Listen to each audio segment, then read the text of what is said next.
అర్ధరాత్రి భార్య ప్రియుడు కలిసి భర్తపై విచక్షణారహితంగా కత్తితో దాడి చేసిన సంఘటన మహబూబాబాద్ జిల్లా గడ్డిగూడెం గ్రామంలో చోటు చేసుకుంది. గ్రామానికి చెందిన ప్రసాద్, రష్మితలకు 6 సంవత్సరాల క్రితమే వివాహం జరిగింది. సంసారం పచ్చగా సాగుతుంది. వీరికి ఒక కుమారుడు నిశాంత్ జన్మించాడు. రష్మితకు కొన్ని రోజుల క్రితం ఓ జాతరలో అనిల్ అనే వ్యక్తితో పరిచయం ఏర్పడి అది అక్రమ సంబంధానికి దారితీసింది. ఆదివారం అర్ధరాత్రి భార్య రష్మిత, ప్రియుడు అనిల్ కలిసి భర్తపై కత్తితో విచక్షణారహితంగా దాడి చేశారు. అర్ధరాత్రి ప్రసాద్ అరుపులకు ఇరుగు పొరుగు గ్రామస్తులు లేచి విషయం తెలుసుకున్నారు. గ్రామస్తులు ప్రియుడు అనిల్ చెట్టుకు కట్టేసి చితకబాదారు. అనంతరం పోలీసులకు సమాచారం అందించారు. పోలీసులు సంఘటన స్థలానికి చేరుకుని ప్రియుడిని, భార్యను అదుపులోకి తీసుకుని మహబూబాబాద్ రూరల్ పోలీస్ స్టేషన్ కు తరలించారు. భర్త ప్రసాద్ ను చికిత్స నిమిత్తం ఓ ప్రైవేట్ హాస్పిటల్ కి తరలించారు. అట్లా తొవ్వ ఉన్నది నీకేరక్క ఎట్లేరక అసలు నీళ్ళు తాపిస్తాం కానీ 2 రోజుల కంచి తిరుగుతాడు మాట చెప్తా. అరే నువ్వు చెప్పురా, ఎందుకు ఎవరు రమ్మన్నారు, ఎవరు రమ్మన్నారా, అరే ఎవరు రమ్మన్నారు చెప్పురా, నీ మంచి కూడా చెప్తారు. అరే వాళ్ళ నాన్న వస్తే డైరెక్ట్ కట్ అనుకుని ఇక్కడ పెడతాడు దెబ్బ. జైలు పోతే నీ ప్రాణం తీసుకోకురా నాయన. జైలుకి పోతే ఏం కాదు, వాళ్ళకి పిట్టి కేసు అయితే వీళ్ళందరూ. చెప్పు అరే ఎందుకు వచ్చిన ఎవరైనా రమ్మన్నారా, ఎవరైనా రమ్మన్నారా, అరే చెప్పురా మంచిలు లాపిస్తా కానీ నువ్వు చెప్పురా ఏమని చెప్పు, చెప్పువే మంచి ఫోన్ చేసి అదే కట్టలు తినకు సుల్లిగా చెప్పినప్పుడు ఫోన్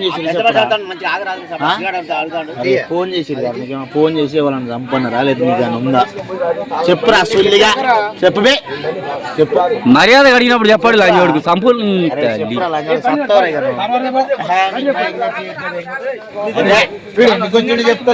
చంపుతారా మంచిగా చెప్పురా, ఈయన మంచిగా అడుగుతాడు రా.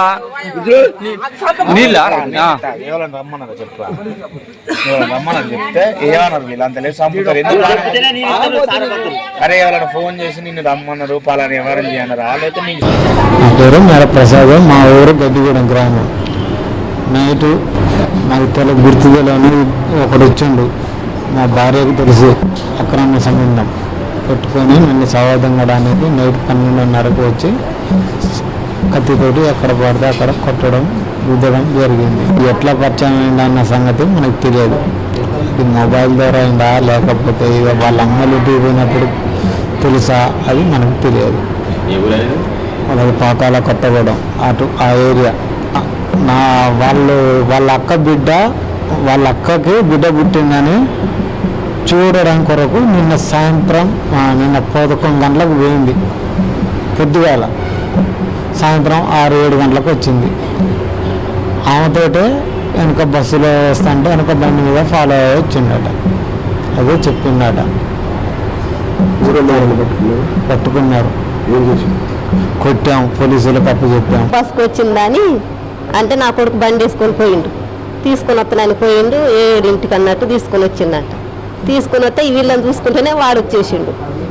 వచ్చేసి ఇక వీళ్ళు అన్నం తిన్నారు, వీళ్ళు పండుకునే సయాన మరి ఇక ఆమెకు ఫోన్ చేసిండో ఇక వాడేసేసిండో ఈవో చేసిండో నైటు ఇక 12 గంటలకు వచ్చి ఇక 12 మీద పడ్డాడు ఇక కత్తి పట్టుకొని పడ్డంగానే ఇక ఆమె ఏం చేసింది, లైట్ బంద్ చేస్తాంగా రష్మిత లైట్ అనేసరికి లైట్ ఎత్తలేదంట.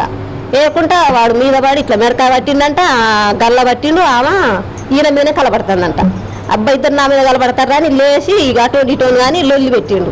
లొల్లి పెట్టేసరికి ఇక ఇంటి పక్కలు లేచి ఏందని అందరు కమ్ముకున్నారు, అన్ని పట్టుకునేసరికి ఇక వన్ కట్టేసి ఏమంటాన్ని ఇక వన్ దాన్ని వద్దంటే ఈయన కంతలకి అసలు కత్తితోటి పోరాటం చేసిండుగా. ఆ చెవులు అవన్నీ ఆరాటం అయింది. అయ్యేసరికి మేము మొత్తుకొని చేసి ఇక